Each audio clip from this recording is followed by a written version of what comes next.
Good afternoon. এই দেখুন কে কে এই সময় লাঞ্চ করতে বসে, আমার মতো লাঞ্চ করেন আপনারা। আর লাঞ্চে কে কীরকম খান একটু কমেন্ট করে জানাবেন। আমি তো একটু ডায়েটিং করি, তো তার জন্য এরকম লাঞ্চ নিয়ে বসেছি।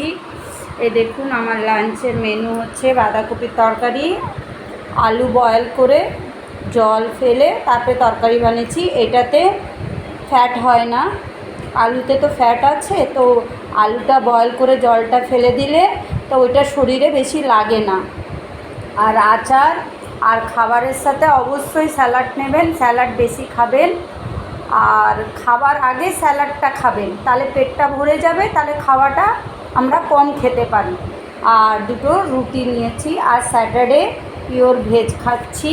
তো আমার মতো Saturday K K pure veg Khan please comment করে জানাবেন।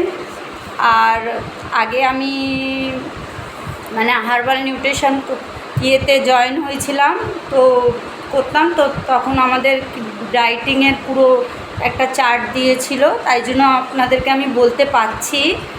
আপনারা হয়তো বলছেন, ভাববেন যে মানে এরকম বলছে জানে না কিছু, তা না, আমি একটু আমার এক্সপিরিয়েন্স আছে, সেই এক্সপিরিয়েন্সেই আমি বলছি আপনাদেরকে।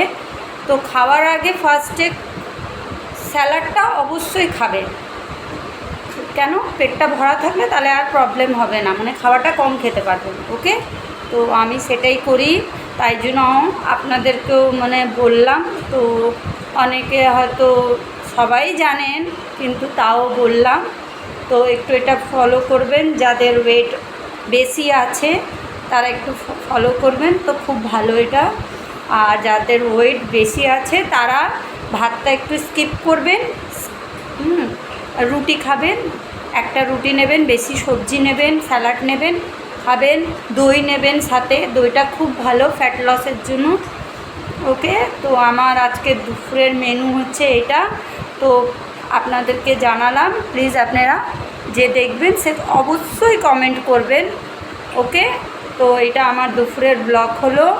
ওকে, টাটা, সবাই ভালো থাকবেন, সুস্থ থাকবেন, গরমে সাবধানে থাকবেন। ওকে, টাটা।